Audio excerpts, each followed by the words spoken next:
Olá, boa noite. Estamos começando mais um De Bem com Você. Este é o nosso primeiro programa ao vivo em 2020 e eu continuo contando com a sua participação este ano para a gente conversar sobre saúde, bem-estar e qualidade de vida. Fique ligado porque o tema de hoje é sério e não pode ser deixado de lado. Nós vamos falar sobre câncer de pulmão.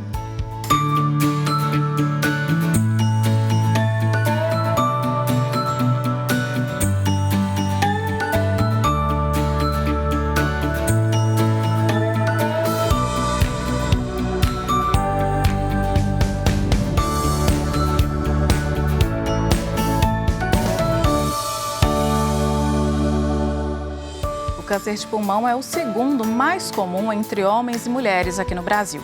Isso sem considerar o câncer de pele não melanoma. De acordo com os dados do Instituto Nacional do Câncer, o INCA, é o primeiro em todo o mundo desde 1985, tanto em incidência quanto em mortalidade.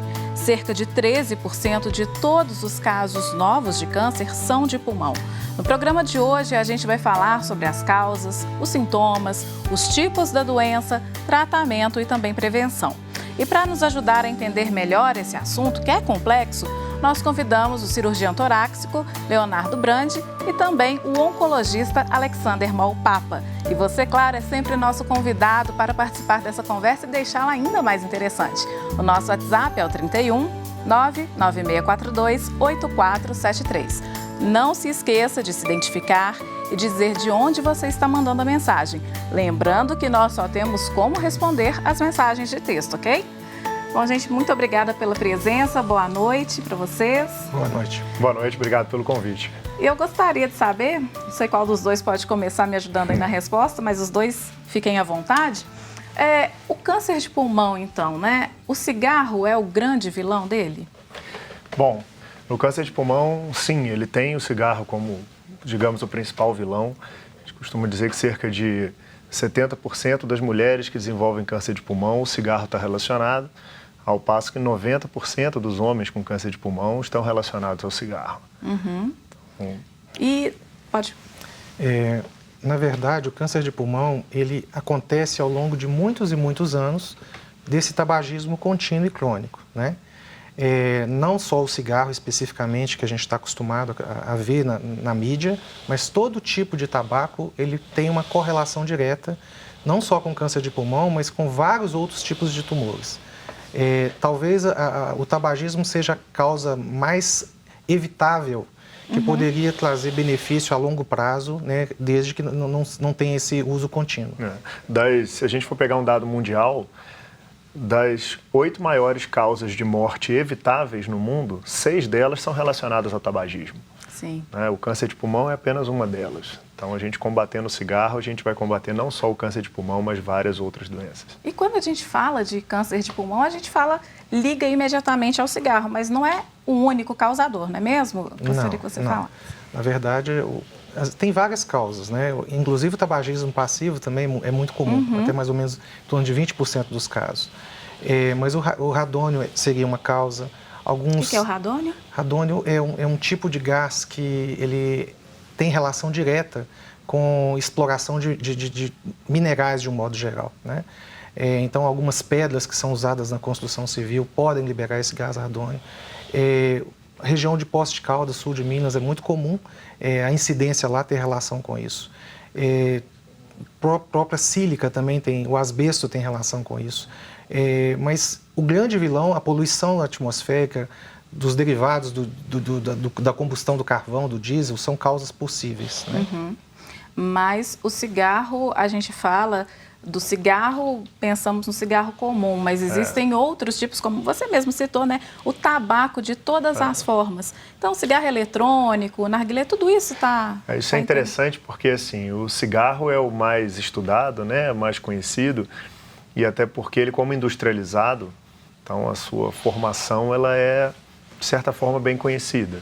Então, a gente sabe a quantidade de substâncias tóxicas, uma grande quantidade de substâncias cancerígenas. Mas um exemplo muito comum que a gente vê aqui, principalmente aqui no estado de Minas Gerais, com muita frequência, o cigarro de palha, por exemplo, né? Aí fala, não, mas o cigarro de palha é mais simples, não é industrializado, é mais natural, vai me agredir menos. Muito pelo contrário.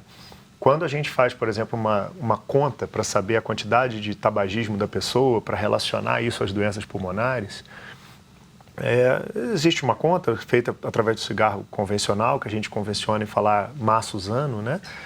Quando a pessoa fuma um cigarro de palha, por exemplo, essa conta ela nem cabe, porque a agressão é tão grande que a gente não consegue jogar nessa planilha. Por quê? O cigarro de palha, primeiro que você não sabe nem o que está sendo queimado ali dentro. Você não sabe o que você está fumando, né? Segundo, você não tem nenhum tipo de filtro. Toda fumaça fumada é fabricada e inalada. Então, é uma agressão muito grande e a gente não sabe em que dose que isso está ocorrendo, né? Existem outras formas, o narguilé, por exemplo, que acho que assim, extremamente prejudicial de uma vez que ele chega no jovem, né? Parece e as pessoas falam, é gostoso, tem sabor, isso roda atrai, uma roda né? de amigos e aí você tá fumando narguilé. Assim, uma rodada de narguilé pode valer mais do que 100 cigarros, né? Então é uma dose muito alta que você está inalando de produtos tóxicos. A mesma coisa o cigarro eletrônico também, tudo tem muito uma questão de modismo também, né? Começa-se de alguma forma, a indústria perder consumidores, né? Ela mesmo cria mecanismos de tentar manter essa dependência, né? Sim. A nicotina dá uma dependência física, psíquica. No passado, antes, era de uma certa forma, um status, né? As pessoas há 20, 30 anos atrás, muitos fumavam por status, né? E esse status inicial virava uma dependência que muitas vezes é difícil de largar, né? Sim. E agora, atualmente, está acontecendo isso com o cigarro eletrônico, né? Você, até de uma certa forma, não tem muito fácil acesso, mas a gente vive num país que contrabandismo, nesse sentido, é muito fácil, né? Até porque ele é mais aceito em determinados lugares, né? E gera meio que uma covardia o cigarro eletrônico, porque, para começar, a gente vive num mundo tecnológico, tá aí todo mundo nos assistindo agora pelo Facebook, pela internet, tudo que é lugar. Com pergunta do WhatsApp já. Exatamente, que bom, vamos responder todas. E assim, a tecnologia, quando você fala cigarro eletrônico, você já está remetendo à tecnologia. Sim. E aí você vai atingir o público jovem, que é quem está ligado na tecnologia. Então a gente tem, por exemplo, cigarro eletrônico, ele tem que ser carregado, ali, uma bateria de lítio como um celular. Então ele é carregado numa porta USB do seu computador, por exemplo. Então faz o link muito fácil da tecnologia com o produto, né? Então, isso crescer no meio do jovem é um perigo, porque o hábito de fumar, que é o maior risco, o maior problema de se parar de fumar. Além da dependência da nicotina, é o hábito. E é prático, né? E você com cigarro eletrônico, você vai estar adquirindo o hábito de fumar. Eu nunca fumei cigarro convencional, só fumo cigarro eletrônico. Você adquiriu esse hábito. E será que você vai conseguir deixar esse hábito ou você vai passar por outras formas do tabagismo? Isso é um risco da nossa juventude aí que surgiu agora. E o próprio Leonardo já comentou, essa questão de anos-maço, a gente tem claramente isso no cigarro comum, né? Acima de 10, 15, 20, 30 anos, se aumenta em muito a incidência, a possibilidade de doenças relacionadas ao tabaco, entre elas o câncer de pulmão. Em relação ao cigarro eletrônico, a gente não tem esse número ainda, né? É novo, né? Os estudos são muito iniciais, mas claramente o Ministério da Saúde coloca e todas as outras mídias sociais e até internacionais colocam como altamente cancerígena no sentido de ter a nicotina como um fator que leva a essa dependência com as outras substâncias todas cancerígenas juntas. Existe até uma conta, me corrijam se eu estiver errada, mas a pessoa que fuma, que é fumante, tem 15 vezes mais chance de desenvolver um câncer de pulmão.